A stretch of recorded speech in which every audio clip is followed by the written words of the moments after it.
Shoutout mga pablito ko nino vlogger.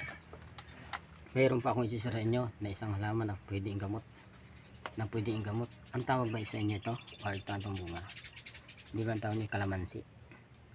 Ito ay bubot.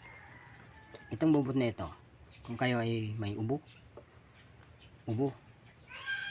at matigas yan o, at nangangating yung lalamunan. Ito, kita na lamang nangangati.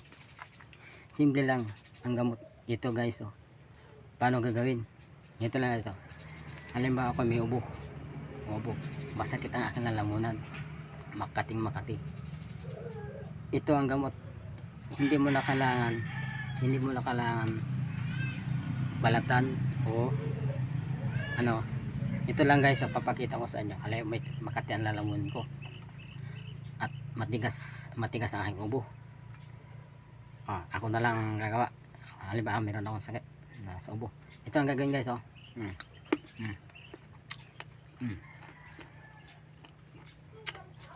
Kasama ang balat.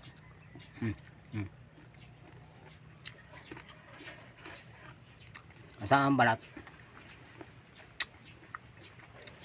Ngunguyain mo siya. Tanguin. Yung katas ay yung ano. Kakain lahat yan.